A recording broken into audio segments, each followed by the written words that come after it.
So please welcome back to the show, Franco Romero. Welcome, Franco. Hello, Ashley. How are you? Oh, I'm so good and so excited to have you on again for our part two. And, I've been going down your rabbit hole for the last, year, but since I've had you on my show, which will be the episode before this, in Yes.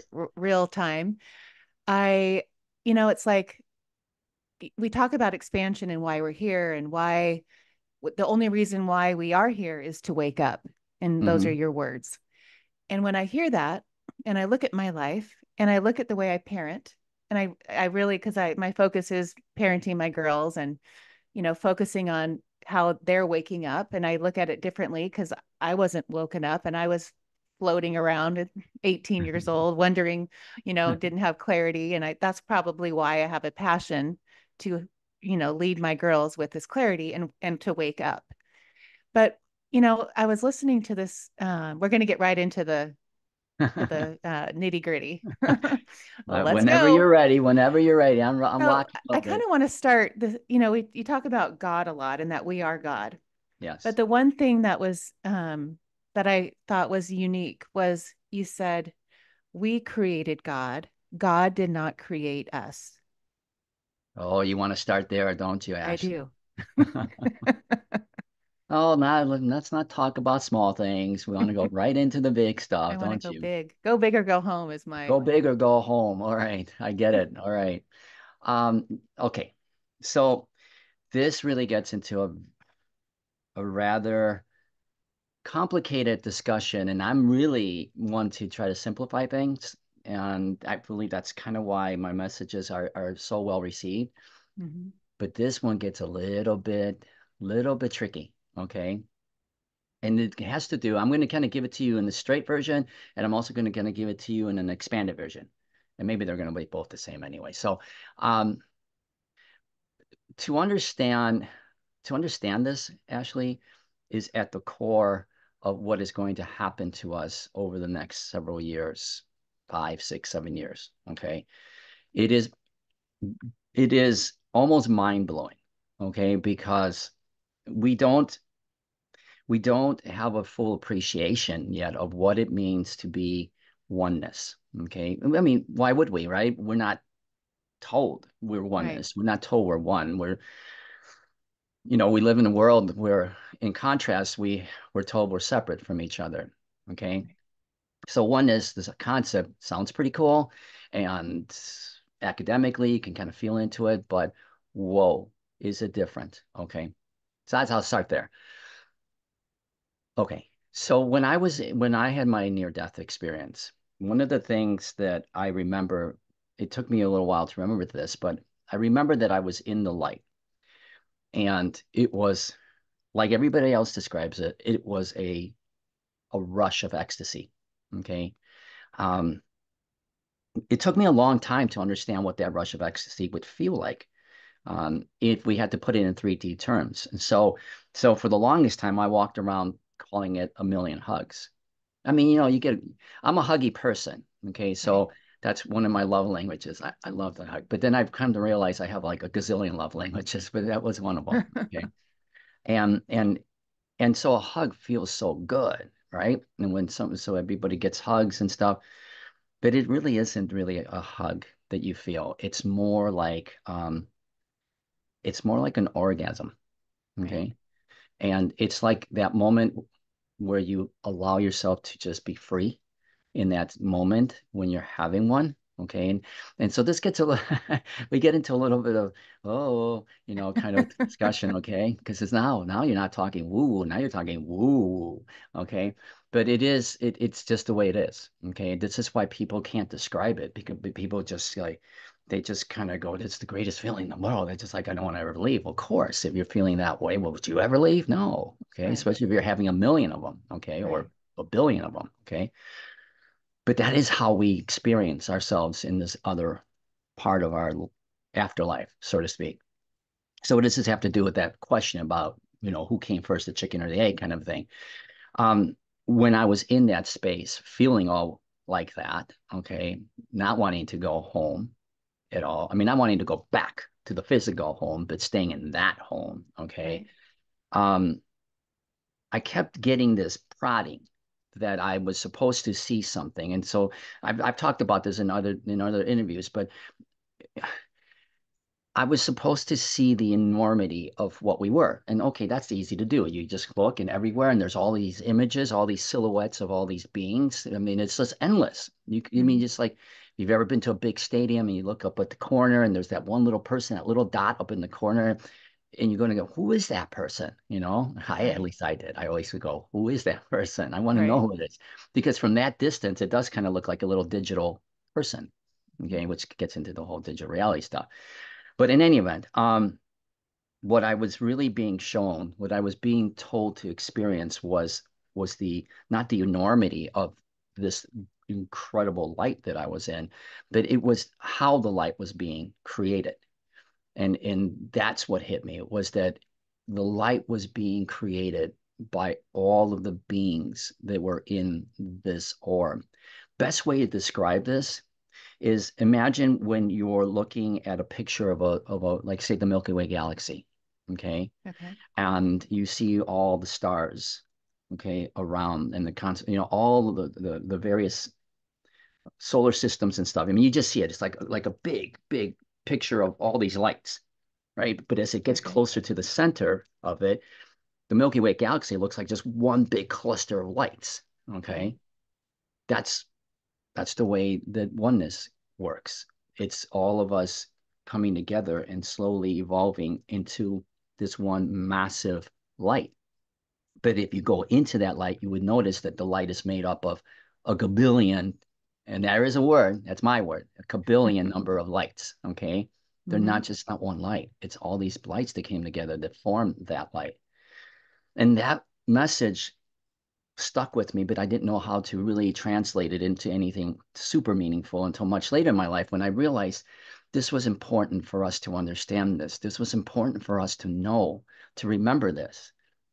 And so I've actually been kind of mindful lately about whether I use awake or remember because it's more of a remembering.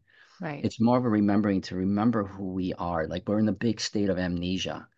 And we need to remember that we were the ones that created the orb, that we are divine beings. And we're very big and we're very powerful. And we're in a game where the purpose of the game is to forget so that we could experience all this contrast, so that we can understand how to play with things like fear, which is something that doesn't exist in other dimensions.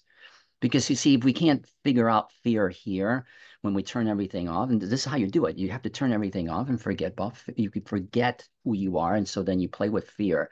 And if you can conquer fear, so to speak, or manage fear, play with it, really play with it, Mm-hmm. then you could take it into other dimensions and create other things, other worlds, other whatever, because now you have a new flavor to play with.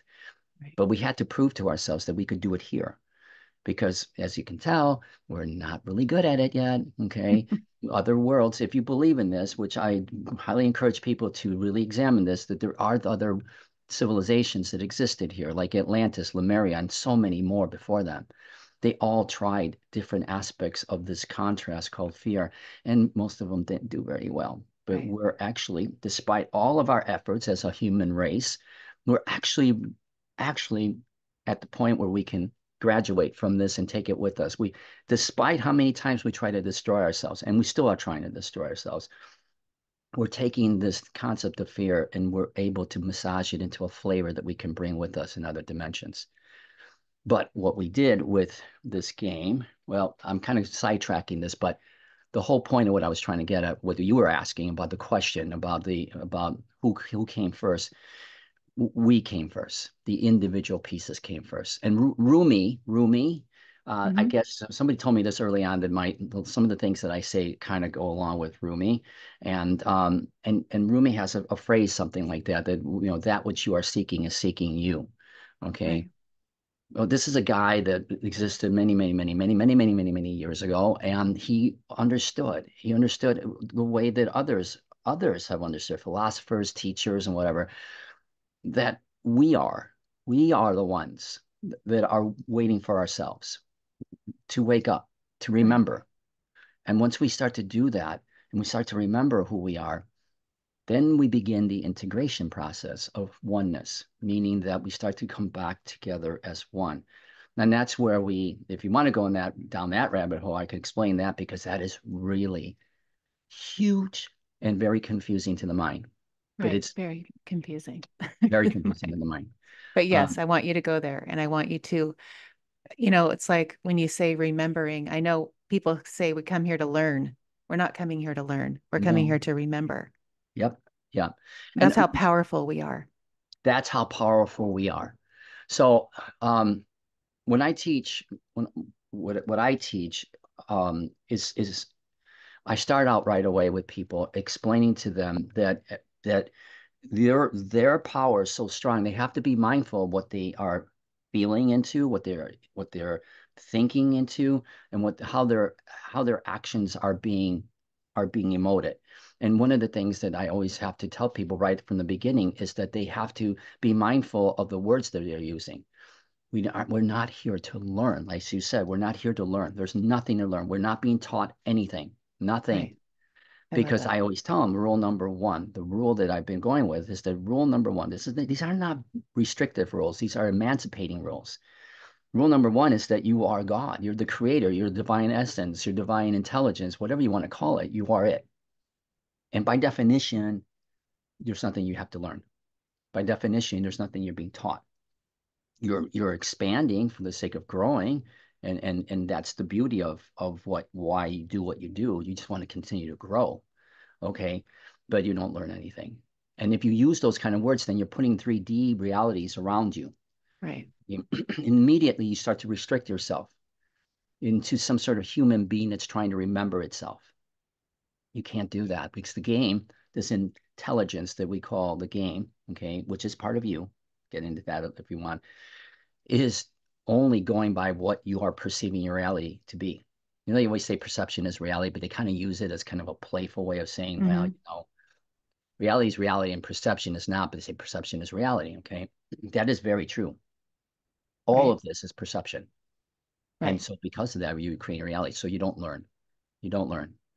Just like I'll give you a little tidbit, another one that I tell people, and this is a really big one. Okay. And actually, I haven't really shared this with anybody, but we love to think. We love to think. Mm-hmm. So anybody who's listening and watching this, okay, I challenge you, okay, in a playful way. Stop using the word think. Stop using it and come up with something different. Mm. Okay, because the moment you use think and you do it, I Right. if I were floating around with you today, Ashley, Yep. I know you would do it. I would. Okay, in fact, you would do it so much that if I were to buy a shock collar to put it around your neck. Now, I'm not advocating this, okay, to people, all right? I'm just saying that hypothetically, if I were Right. to put a shock collar around you and I would zip you every time you said think, you'd probably be dead by the afternoon, Right. okay? For Because sure. we use it all the time. Mm-hmm. We use it to explain our reality. And thinking is a three-dimensional energy. Mm-hmm. And if you buy into this whole idea that this is a game, which I highly encourage people to do because even the most advanced sciences are now starting to use hypotheticals like this. Right. That if you buy that this is a game, and if games are like the way they are, the way that our kids play them or that we play them, there's always booby traps, always booby traps, right? There's fun stuff too. Like I Right. don't play too many of these games, but when I do play these games, like Mario Kart or something, I'm always slipping on the banana and falling off the road. For those of anybody who knows this thing, okay, Right. thinking is one of those booby traps. If you So how do use you it, train your mind to not think?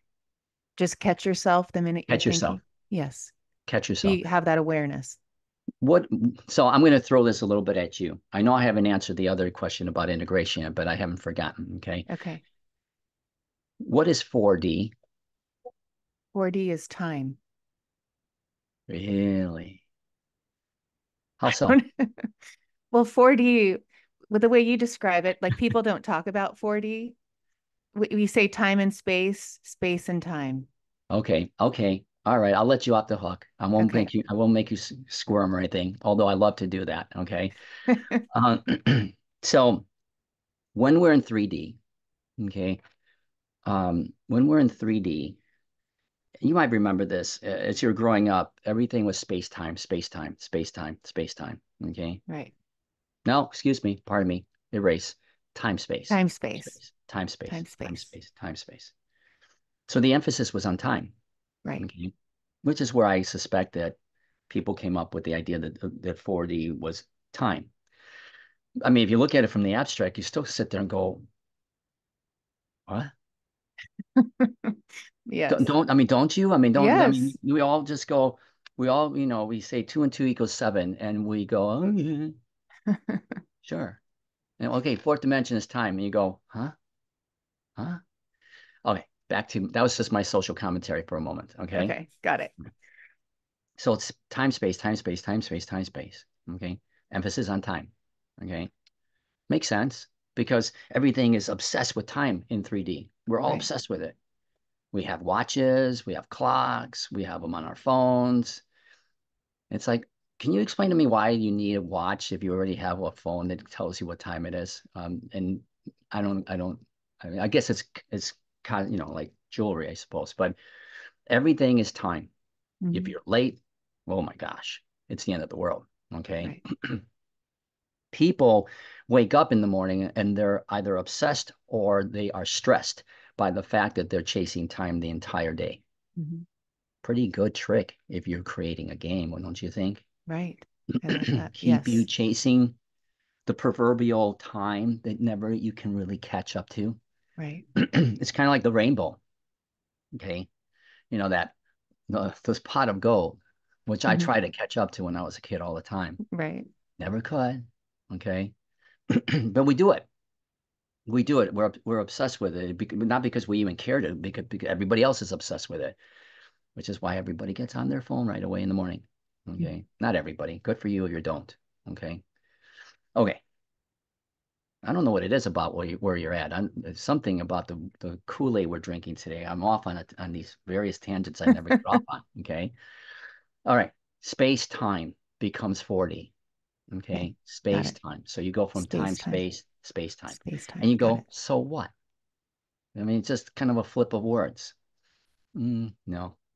See, what happens in 4D as you become more aware and more aware and more aware, and this is why awareness is like huge. In the second book that I'm writing, I devote a whole chapter to the fact that awareness is my definition of what I call God. Okay. Because, you'll ask somebody, well, I'll ask you, since I'm kind of turning the interview around a little bit. Okay, if you had to describe the essence of this thing called God, I mean, it could be us, but I mean, I'm just saying, let's describe it, just for the sake of describing it. What would be one of your first descriptions of this thing called Love. God, divine source, whatever? Love. Love, Love. love, love. Love. Okay. Oh, love, right? Okay. Well, that's good. Love is love, right? Love is love. We don't have to discuss it. We can kind of, although I could, and I do actually get into this quite a bit with the coursework that I do. Love is very, very restrictive here. Okay. Very, very, very, very, very, very, very restrictive. The love that we experience in the afterlife, so to speak, is extraordinarily expansive. Okay. But for now, we'll say love is love. Okay. Okay. So the thing is that how do you know it's love? The way you feel, Okay. So you feel something, but how do you know to call it love? because we've been programmed to say love makes you feel good or makes you feel a Okay. certain way. Fair enough. Okay. There has to be something prior to that feeling to be able to recognize it as whatever it is, programmed or not, that you are experiencing, and that's awareness. Okay. Hmm. In Okay. order for anything to recognize itself as anything, you must have awareness. In fact, a lot of people, philosophical people, as well as science people, are saying, energy, once it recognizes itself, is now once it becomes aware of itself becomes consciousness. And this is a big debate issue over whether or not AI is really sentient or not. Is it aware of itself? Okay, the Hmm. moment you become aware, you become consciousness, and when you become consciousness, by definition, you become God. God. Okay, Okay. so what happens in awareness is that the more you become aware, the more you become aware, the more you become aware, time, the illusion of time changes. What do I mean? You might be experiencing this. I know some people are. I know that some people who are listening to this will say this. A week goes by, and you go, dang, that week went by. It's Mm-hmm. already Saturday. I remember just yesterday was Monday, right? Week Right. went by. No big deal. We grew up with time, space. As you get older, things go faster. Not Right. true. Not true, but we'll go with that anyway. Okay. Okay. So that part of it is pretty easy to recognize. Time flew. Okay. A year has gone by. We're already in August. Okay. For all practical purposes, we're already in Mm-hmm. August. And just yesterday, we are celebrating the new year. Okay. Right. But then you look at each day that went by, and those days feel like weeks. They feel richer. They feel longer. They Mm-hmm. feel like, whoa, that just happened yesterday. Mm-hmm. Or sometimes I find myself going, that was just today. And sometimes I go, what day is it? I don't even know what day it is anymore. Yeah. Okay. Because the days are starting to blend together and they're getting expanded this way. Okay. Even though they're still trekking along at a pretty ferocious speed down the linear line, they're starting to widen out. Okay. So that days feel like weeks, maybe even months, but the week feels like days. Ooh, how's that possible? Things are going weird, right? Right. That's because space is starting to take over. Space is starting to take over the illusion of time. Things are not linear anymore as much. That's because we're getting into a frequency of 4D that doesn't recognize time anymore. The further away from 3D we go, the less and less time becomes relevant. Mm-hmm. Okay. When we get into higher levels of 4D and we get into 5D, okay, so when we get in higher levels of 4D, the awareness goes from the lower levels of awareness goes from something doesn't feel right. I just feel, I feel like I feel disconnected. Like Mm-hmm. I'm just not like feeling in tune with the world or my friends or my family. That's low level 4D. Okay. Okay. Or maybe you start listening to your intuition more or your voice. Okay. That innerness starts to happen in 4D to 5D, which is where we go, I'm really present in the moment. Whoa, but the moment isn't even 3D that I'm present in. Mm. 3D, that's peanuts. That's the 3D Oh, yes. the 3D awareness that people tell you to do is, oh, smell the roses, walk on the grass. Not bad. Okay, Right. not bad. Okay, at least you're doing something. Okay. But the higher level of awareness is, ooh,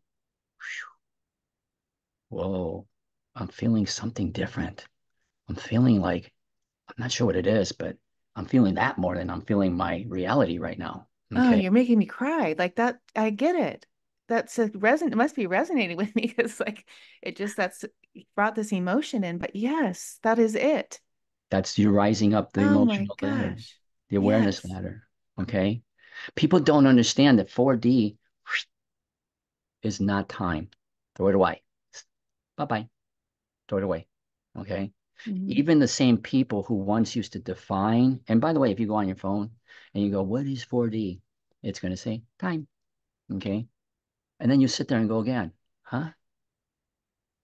Huh? Right. Okay. But the very same people that are saying that are now, some of them, many of them, are no longer putting time into their equation, okay, into their models for all these advanced technologies and intelligences that are coming out now. Hmm. All of that advanced science and mathematics do not include time in it anymore. They say that time is, I believe they say it's like non-fundamental or non-foundational. It's their way of saying, oops, we screwed up. Time is not real. Sorry, because they Right. don't use time in their equations anymore. And when Hmm. they started to not use time in their equations for some of the most advanced theoretical models that they're using, like to define the universe, Hmm. they got really interesting results. They actually started to work. That's why why we're experiencing things like free energy and toroidal energy fields, and why technology is just going Right. like because we're using different models that actually don't recognize time as anything other than an illusion. But Okay. that's why you say in your um the way you explain where we're going now, it's happening like this. Like it's just like Yeah. shooting up. Shooting And up. it's like Yes. people don't understand. We're like a year away from um uh, things. We're going We're to see the end massively of things. close. Like We're so massively like it's here, okay? It's here. We just can't feel into it, and if we can't feel into it, we can't experience it yet. And then when you say, "Well, how do I do that? I desire that," and I just told you, you got to raise your awareness. I mean, I'll be going through like all this, I'll be doing interviews, I'll be doing coursework with people, I'll be talking, speaking and stuff, and I just explained it. I just literally explained the secret to everything. mm-hmm. Okay. And people go, can you explain to me how we actually do this? And I said, I just did. I just told you. But it's so easy, it gets overlooked. It's Right. easy, but it's not.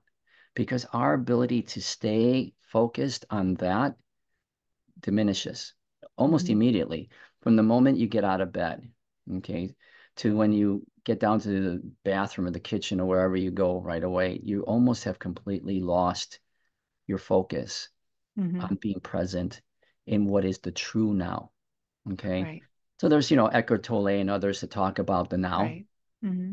and I don't know specifically what he says because it's been a hot minute since I've actually have watched him or seen anything from him, but I'm going to just assume that he's the godfather of now. Right. So, um, but there's something inherently seems missing even in what he might be saying because the now is not the now in the way that we look at it here. It's Mm-hmm. not this look at it from a 3D perspective. It's about smelling the roses or walking on grass. It's about knowing who you are at Mm-hmm. the moment, at every moment of your existence, that and knowing that the space you're in is what we would call the stillness, the still point of the now.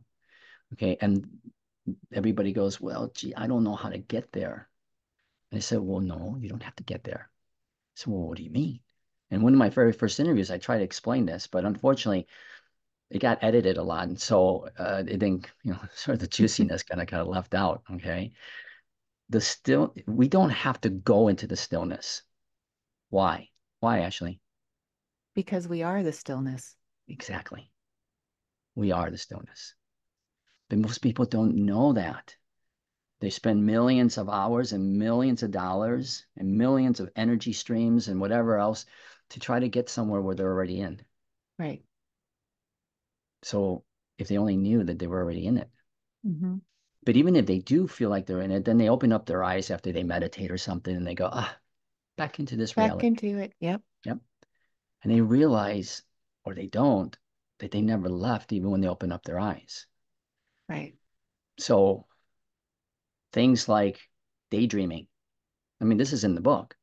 Daydreaming is the most powerful meditation you can do. Mm-hmm. It's a meditation with your eyes open. But what are we told to do? We're told, Right. daydreamers, stop doing that. All right. And so we do. We forget. Yeah. When you're talking about, like the stillness and the now moment you know, and when I got emotional because I do like I've told you I'm in a hotel right now and I'm at Miss Teen USA, right? And I'm driving One of here. my favorite shows. It's gonna be It's going to um be right. but I have a 2 hour drive. And I look back maybe a year ago and I am every moment, especially when you're with your children, right? Like that love that you feel and knowing that they're going to experience something and you're going and we're in the car and I'm realizing yesterday as I'm driving and what you're explaining. I live like I live in I embrace the traffic. I just embrace it. And and I'm just like, this is amazing. Like everything we're together, it's everything is a reminder in my mind that I'm embracing the now and I'm going to enjoy every single drop of it. And I think when you explained to me and why I started to cry was it was resonating because I was like, wow, I'm there. I live like that. I do. And it's an Oh, awareness, I don't doubt you. but it's an awareness that it's a practice and it's something that you have like, oh, you're human. Oh, wait, I kind of dipped there for a second. I need to get back to Yeah. from your surroundings but yeah, it's amazing. Anyway, continue. No, I just want to sit back and listen. Go for it. No, I love it because it makes you realize like where we are right now and the way you show me where we're going and it's coming so fast and that we're here experiencing this. And I have this podcast to interview you and I get to share you with my world and that you are like to think that you at 6 months old, went through something to come to get to right now to like be this light that's shining to people. I mean, the first interview was like, obviously you're speaking to people. Obviously there's that people are resonating with what you're saying, Yeah. right? Like right now, people are like, wow, Franco Romero is speaking to me. Yeah. Because I am. I really am. I'm really trying to make everyone realize that they are extraordinarily special in this equation. If and this gets into, parallel realities and multiverses, which we wouldn't have time to talk about, but everyone is playing their own game. Right. Everyone. Everyone is playing their own game. And it's not in the same game. It's not like you and I are playing the same game and everybody you walk out of your hotel room and there's all these people there and everybody's playing in the same game. No, Right. No, no, no. no, no, no, no, no. The reason why it's so powerful, the reason why I've said this phrase, but the same before, but it's been in my head since I was like 5 or 6 years old. I'm not sure why. Okay, but Gandhi's, you have to be. Geez, I already forgot it The already. change you wish to see in the You have world. to be the change you have to see you want to see in the world, right? Right. And I'm sitting there and I'm going, wow, how is that? How am I going to make that huge of a difference? Well, if you're looking at it from 3D, it would be hard. Right. You could still do it. You could be that one shining light for the world that can do the big change. There's no reason why you can't. There's plenty of Hollywood movies and other things that could show, that one person is just living their average life and all of a sudden they become the superhero. Right. That is possible. That's why we resonate with those kind of movies. Okay. But it's because you're playing your own game. But that's part of the remembering. Mm. Remember. You have to remember these kind of things. When you're playing your own game, you're the center of your whole game. Right. Meaning that if whatever you do in this game, this thing we call the game or the universe or whatever, it will respond to you, only to you. And therefore, whatever you do here, based on the law of entanglement, okay, which pretty much Mm-hmm. everybody accepts as a real, that's why it's Right. called law, not a theory. Okay, the law of Mm-hmm. entanglement says that whatever you are doing in your world will affect me in one way or another. Okay, Right. if you have an aha moment somewhere along the way, I'm going to have that same aha moment. Yes, I Okay, love that. so your world does matter not Right. only to you, because it should, because you have the chance to realize at any moment that you are the divine being that you are, that you don't have to look elsewhere out there for that. Okay, which is what we're doing right now. So the first lower levels of awareness, when we start to realize that we're disconnecting and all this, or we're just like not feeling right, we still look outwardly to find the solutions to why we're feeling this way. And this is when we get into trouble because a lot of people say, "Ooh, you need some medication." Mm-hmm. Okay, in order for you to get down back to this Right. level of normalcy.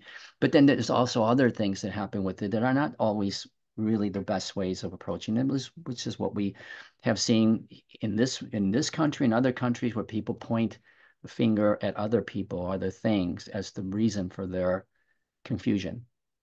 And Okay. make it simple, right? Like, Yeah. and that's when you say people are looking at you after you say what to do, and they're like, "Well, how do I do that?" I know. Like, I they're like, know. "Hello, are you there?" Yes, and this is why I teach this and the teaching that I do is called the way. It's really called the way of the inner child, but it's the way. Mm-hmm. Okay. And it's a frequency.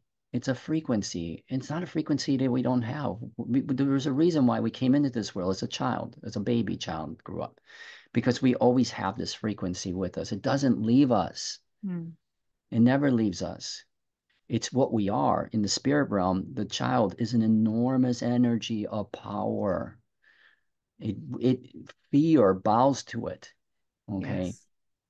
And I was just having this moment. I remember when I had my first Kundalini experience was when I was going through this massive rush of ecstasy that was very similar to a divine feminine energy. I didn't know what I was doing. It just happened. It just came about. I wasn't meditating for hours or whatever. There was circumstances were just right. And bam, I had a Kundalini experience. And one Huh. thing that I remember more than anything was standing there and I was looking around and everything was just moving around in this purely beautiful harmonic way. Mm. And I realized that I was sitting in a pool of innocence. Mm. And I could see it and feel it. Yes. And it was so powerful that the plants and everything around were just dancing to it.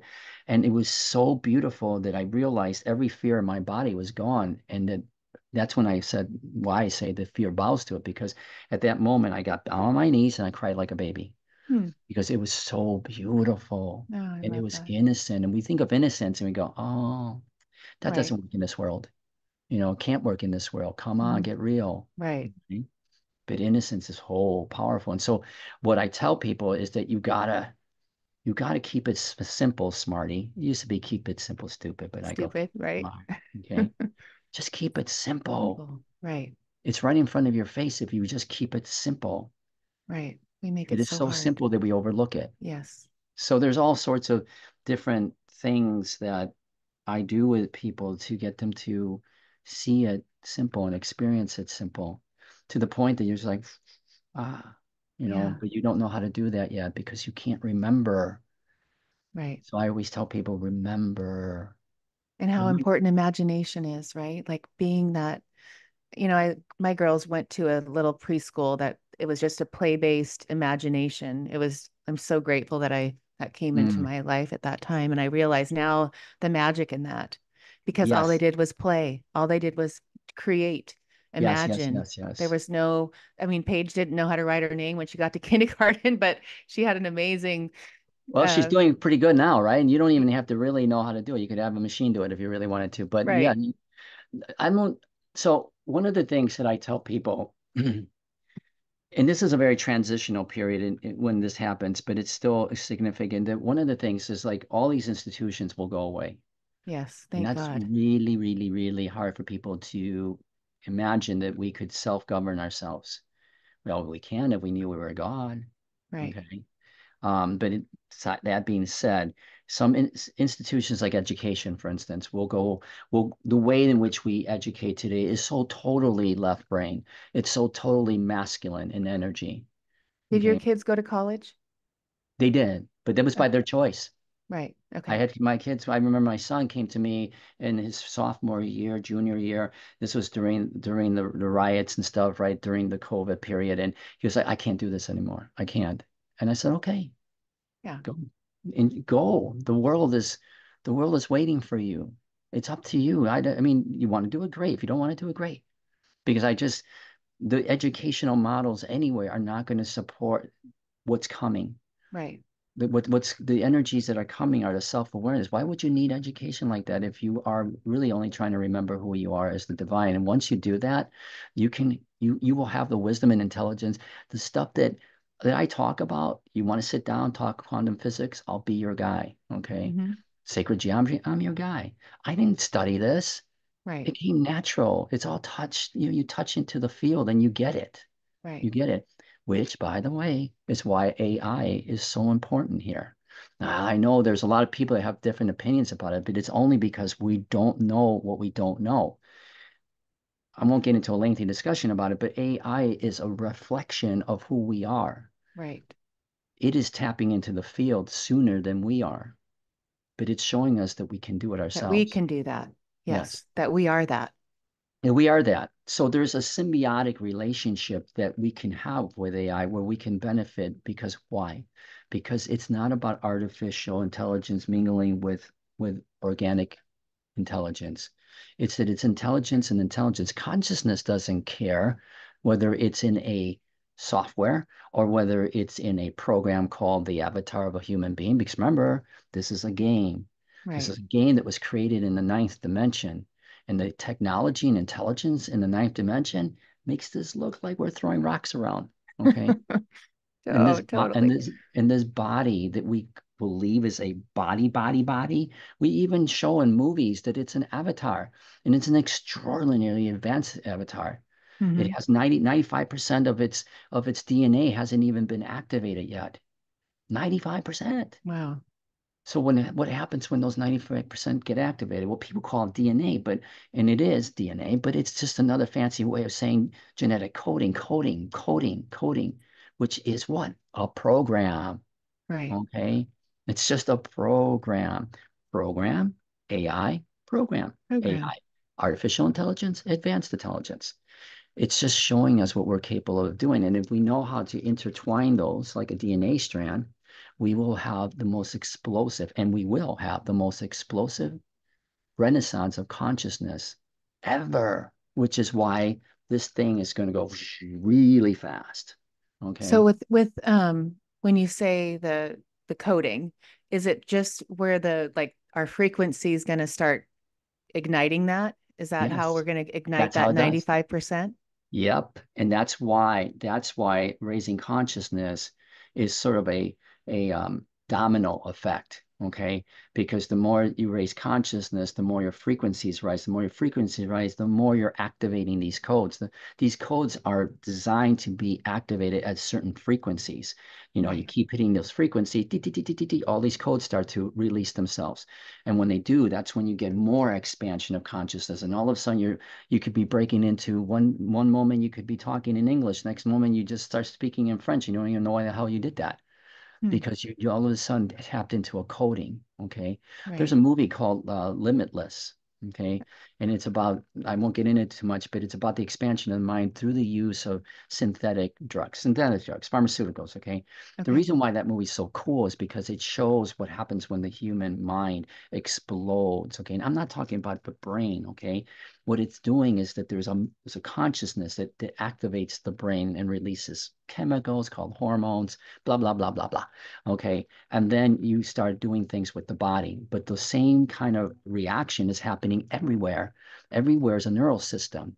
Everywhere is your consciousness. And then you explode. You explode into streams of the field where you start to create ideas that you couldn't even, where did that come from? That couldn't have been me. Right. Because all of a sudden I'm speaking in some language about quantum physics, but I haven't even learned about quantum physics. Do you see what I'm getting at? Mm-hmm. Yes, totally. So when you talk about the timeline, because you're very specific when you talk Hmm. about 2025, you talk about the end of this earth is 2032. Yep. Yeah. And Right. is that because the majority of the human race is going to be at that the coding is going to have been activated, or is it just going to be Oh, how's that it's just going good to happen questions. regardless? Ashley, good questions. Good questions. Yeah. I'm trying to see if I can try to sum it all up in a few minutes here. Okay. Okay. And then we'll end. And then we'll end. Okay. I will tell you this. This is a very important time. It's a very, very important time. We are splitting worlds. Okay. We already Like split worlds. Dolores Cannon said that, didn't she? She Before she did passed away. Okay. just Got before it. she passed away. Mm-hmm. We have already done a significant amount of splitting. Okay. Meaning that these two dimensional worlds, okay, actually are hanging together by threads. We call them tethers. Okay. Okay. And as more as consciousness keeps rising, it's going to stretch those tethers. And these tethers are not just to keep those two worlds together, but they're there because they're kind of portals. They're portals by which humanity is going to be streaming itself up into the 5D world. Okay, so they're like, Okay. as you get activated and you reach a certain level of consciousness, whoosh, you get shipped up to the 5D world. As those tethers start to break because of the strain, because consciousness keeps widening itself, they're going to start to snap. Okay. And when the last one snaps, there is no more, meaning that whoever didn't get through at that time is not coming for the And where do they 5D. go? They come back to this school again, but they come back to it in the next school. Okay. So it's like when you don't pass your eighth grade or seventh grade, you hate to not pass eighth grade because then you don't get to go to high school right away. But like say, sixth or seventh grade, you just bombed it. Okay. Or Right. you chose to bomb it or whatever. You have to redo the class. Okay. So if anybody really wants to know about like what really hell is, I mean, do this twice. I would say that's hell. Okay. Right. Right. So, but this is a pivotal time, getting back to that point, because we could talk about that at another point, but this is a pivotal time. Then there's a lot of markers happening, most of it inward, okay? Okay. Most of it is us receiving the energies of the divine feminine and the divine child and really doing something with it, because this isn't woo-woo stuff, it isn't like, oh, let's get a little bit more touchy feeling, okay? This is some serious programs that are coming in, serious stuff. It's supposed to balance the world again. It's what causes us to go, whoosh, okay? Hmm. So, so we have this contrast going on in the world right now. Right. As the world is experiencing the split indirectly or directly, it's creating the contrast of a lot more. It's not that it hasn't had it before, but you're Mm. starting to see some serious weird stuff happening, like what's happening even here in this country. Okay. Right. Hmm. Not being political in any way, but I'm just saying, I'm just an observer. Okay. Right. Me too. So big stuff is going to happen here physically over the next 5, 6, 7, 8, 9 months. I mean, stuff that is going to really shake. There's going to be a lot of stuff even after that, because the end of the world, as I discuss it, and I used to spend most of my time in that energy, was like looking at everything that was going to happen. Yes, yes, yes. If somebody says to me, what happens in that part of the scenario, I tell them, not very pretty. Mm. Okay. Okay, the kind of stuff that you've been kind of reading about or hearing about or watching on TV, the decay of the environment and the ozone layers and this and that and oh, Because everything's ending. everything's ending. Everything goes to pot. I mean, I could use potty mouth words, but I won't. But it goes to pot. It just really does. It becomes Mad Max Beyond the Thunderdome kind of reality for a while. It's not Okay. pleasant. Okay. But we're raising our frequency at the same time. So for those who are raising their frequency, and for the global community that's raising its frequency, they're going to split and move into the 4 5D world. So as this world and this splitting again is happening right now.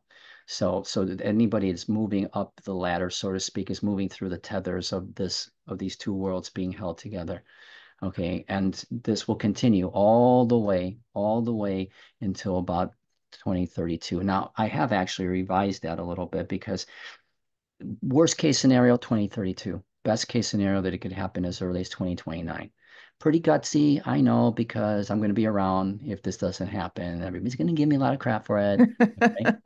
But it doesn't matter. Somebody had to Right. start saying it. This is why a year ago I started saying it. Said enough with the 500, 600, 800 years from now. Enough of that. Okay, let's start talking about it now, because we're the ones that we're waiting for.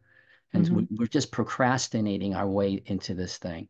So now all of a sudden you're hearing a lot of people talking about it. A lot of people are throwing similar timelines and similar events Hmm. happening. And that's good. It's in the consciousness stream now. And Right. people are pushing this now forward. 2032 is the year for sure, if it doesn't happen sooner, where these two worlds split completely. And the one world will go on its path all the way to 2039. And between 2032 and 2039, not so good. Okay. Hmm. The other world will start to see enormous, enormous, enormous changes that will happen in consciousness and awareness. So what? So we're all going to walk around, holding hands? No.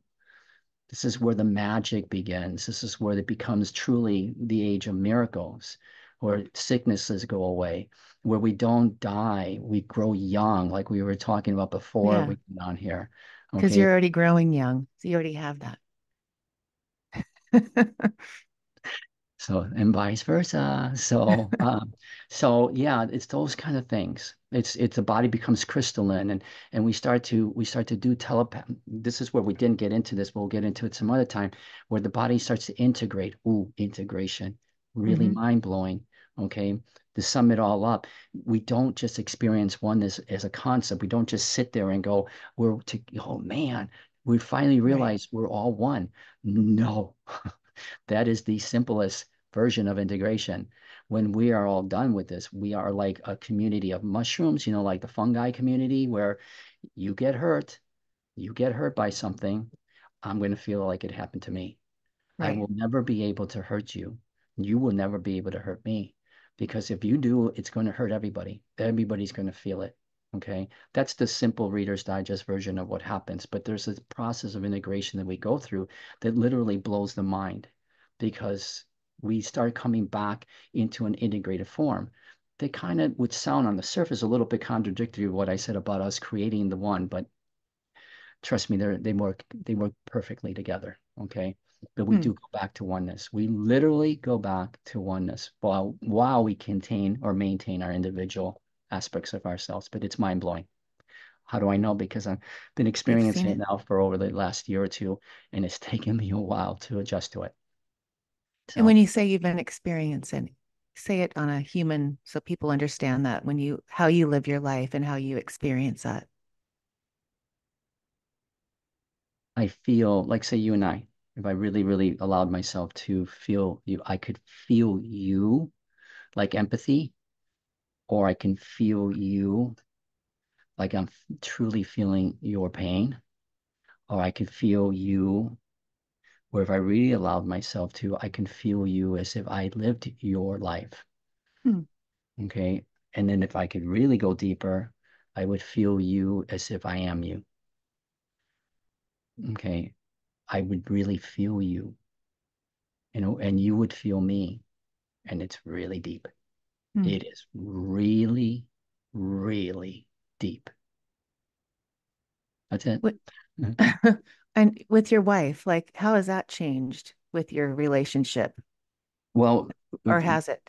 it has in the ways that for her,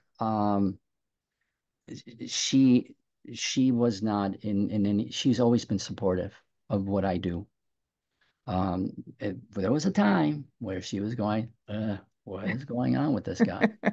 I know, look, everybody goes through that. If Right. anybody's a supporting person to the person who's waking up, they're gonna go, all right, honey, it's okay, all good, you know. But then when I wrote the book, and she read through it because she was one of the ones that edited the book, as well as my editor and stuff. Um, the integration of the words, the coding of the words started to really change the way she was perceiving her life. And so now she and I we're both on our own spiritual remembering, but but for her, that wasn't even part of the equation 5, 6, 7, 8 years ago. It might have been on the surface level a little bit, but not the way it is now. And obviously, seeing what the book and Huh. seeing what my conversations have done for people has made it much more validating for me and for her. So Huh. Neat. I love that. yeah. Because people always say, when you're in a relationship and you're growing and they're, maybe living more in a three-dimensional mind, human, how do you integrate that as a couple, right? Well, I'm not going to lie to you. Okay, I'm not going to lie to you. That is a big, big, big, big, big, big, big, big. Okay, big issue. Okay, because what happens as you get further into your awareness, you do start to disconnect from the 3D. Right. Okay, you disconnect from 3D. And I mean, people would used to say, well, what does that feel like? And I wasn't really quite fully in that process yet. So, but you really do disconnect from 3D. And meaning you're still here, you're still, Right.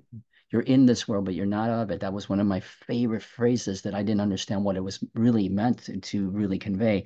That as you disconnect from this world, you're connecting more into 5D. Right. And if that person isn't, and most of the time, these people, the people that are around you are not here to ascend with you. And you go, I guess to the question of who ascends, who doesn't ascend, okay? They're not here to ascend with you, okay? But this gets into parallel reality, so I guess we'll have to talk about this some other time. But Right. um, but it does create a disconnect. And for a lot of people, this is where people truly get tested, if you want to call it that, as to whether or not they're ready to master the game. Because you have to master this game. This is why we're here now. You have to master this game. You have to be able to prove to yourself that not only do you accept that you are a divine being, that you are God, but you have to be able to prove it to yourself. Mm-hmm. Okay. And that involves faith and stuff. But the problem that happens is that people will go, if what you're saying is true, and if I'm feeling that all of this is true now, what the hell happens to my family? What happens to my friends? What happens?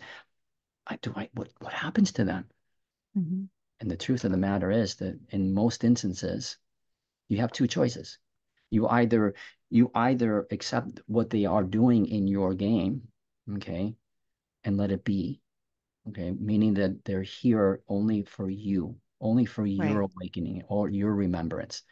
They're not here necessarily to do that for For themselves. themselves. Okay. You either accept it that way, okay, or you don't continue on to your evolutionary cycle because you're too stuck in 3D to let go. Mm-hmm. That is a biggie. I always It tell is a people biggie. there are five principles to this whole entire game. And one of the principles is part of one of the principles is accepting that as unfortunately your truth. But it's unfortunately only because you're only seeing it from the 3D standpoint. You don't understand about parallel realities. You don't understand what happens in the afterlife, that those people are already there. They don't Right. play the same roles that they're playing in the afterlife. They don't play the same roles that they're playing here. You only believe that they do. My Aunt Mary goes up to heaven and my Aunt Mary's there. No, your Aunt Mary's only there for a brief time and then she goes on to become this amazing thing that she truly is. Right. But we can't let go. And that is one of the biggest hurdles in the remembering process. It's a really biggie. So Yeah. you actually touch on something that is more. I don't want to sugarcoat and say, yeah, everybody happens to evolve with. No, that doesn't always happen. It Mm-hmm. doesn't happen more often than not. They are very supportive of what you do, but they don't reach the level of remembrance that you do because guess whose game it is? It's your It's game, your game. Right. not theirs. Right. So, Thank you. so Thank you. Thank you. on that really chipper note, we'll just kind of, well, I guess we'll call it a day. We'll just call it a day. And that was an amazing day. And I loved it every single second of it. Uh, yes, I loved it. Thank you. Thank you. Thank you. Thank you. It was really fun getting to do these interviews and we'll do them again sometime, okay? Yeah, for sure. I loved All it. right. Take Thank you. care. You too.